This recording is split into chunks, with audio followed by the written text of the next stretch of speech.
جب روزہ شروع ہوا تو ہر شے حرام ہوگی، بیوی بھی حرام ہوگی، خامد بھی حرام ہوگا، ہر شے حرام ہوگی۔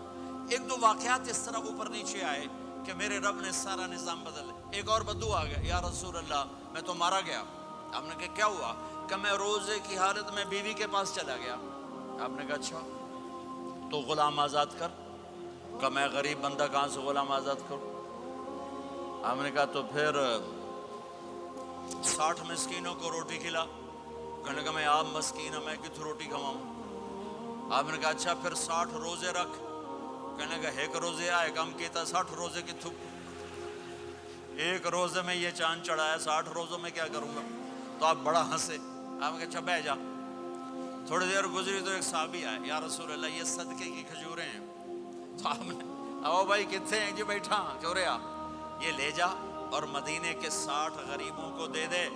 وہ کہنے لگا یا رسول اللہ اللہ کی قسم مدینے میں مجھ سے بڑا غریب کوئی نہیں، تسی انج کرو میرا جرمانہ مینوں ہی حلال کرو۔ تو آپ اتنا ہنسے کہ یہ دانت نظر آنے، یہ داڑے نظر آئے، اتنا ہنسے یہاں تک آخری دانت نظر آنے لگے۔ آپ نے کہا اچھا بھائی تیرا جرمانہ تینوں ہی حلال کیتا، پر اور کسے واسطے نہیں، صرف تیرے واسطے۔ تو یہ اوپر نیچے ایسے کام ہوئے تو میرے رب نے کرم کیا کہ چلو تمہارے لیے رات ساری حلال ہے، ہر حلال چیز حلال ہے۔ سحری کے بعد ختم۔ تو روزہ کھانے کا ٹائم تبدیل کیا، ایک نماز کا اضافہ کیا، تراویح۔ وہ چونکہ مشکل ہوتی ہے تو اللہ نے اجر بڑھا دیا۔ میرے نبی نے خوشخبری سنائی، میری بات دھیان سے سننا، رمضان آنے والا ہے، تراویح آنے والی۔ تراویح کے ہر سجدے پر 1500 نیکی، 1500 نیکی۔ یہاں کی سب سے بڑی مسجد کون سی ہے؟ جامعہ اسلامیہ اصلاح کی مسجد والے۔ 1500 نیکی آپ کو سمجھ میں نہیں آئے گی۔ ایک چھوٹا سا اشتہار لگا دیں، جو ہماری مسجد میں تراویح پڑھے گا اس کو $15 ملیں گے، ہر سجدے پہ $15۔ اگلے دن تسی دادیاں نے بھی چاہ کے لے جاؤ، دادیاں تے تھوڑی لڑائی شروع ہو جاؤ، اماں تو میرے نال ٹر، دادی تو میرے نال ٹر۔ میرے نبی کی خوشخبری، 1500 نیکی، 3 سیکنڈ کا سجدہ۔ ہر سجدے پر جنت میں سرخ یاقوت کا ایک محل، جس کے 60,000 سونے چاندی کے دروازے۔ تجھے ایک گھر لے کے ساری زندگی قرضے لائی رکھ دے ہو نہیں؟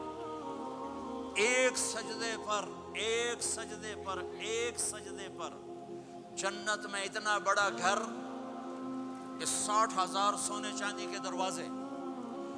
ہر سجدے پر جنت میں ایک درخت سونے چاندی کا جس کا نیچے 100 سال گھوڑا دوڑ سکے۔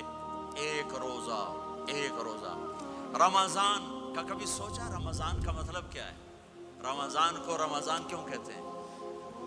اللہ نے 11 مہینوں کے نام عربوں سے رکھوائے اور روزے کے مہینے کا نام خود رکھا قرآن میں، شہر رمضان الذی انزل فیہ القرآن۔ محرم، صفر، ربیع الاول، ربیع الثانی، جمادی الاولی، جمادی الثانی، رجب، شعبان، شوال، ذوالقعدہ، ذوالحج، یہ عربوں نے نام رکھا۔ اور رمضان پہلے سے رکھا جا چکا تھا، عربوں سے رکھوایا۔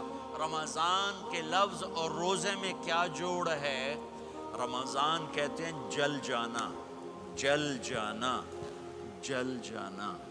تو اس کو روزے کے ساتھ کیا مناسبت ہے کہ جب کوئی مرد عورت روزہ رکھتا ہے یا رکھتی ہے تو پچھلے 330 دن کے گناہ، آج روزہ رکھا، پٹی تیار ہو گئی، گناہ ڈال کے جلاؤ، دوسرے دن اور گناہ جلاؤ، تیسرے دن اور گناہ، چوتھے دن اور، 30ویں دن سارے گناہوں کو اللہ تعالیٰ جلا کے، راکھ کر کے، ایمان والے مرد عورت کو پاک کر کے، صاف کر کے، آخری رات کہتا ہے جاؤ بخشے بخشائے چلے جاؤ۔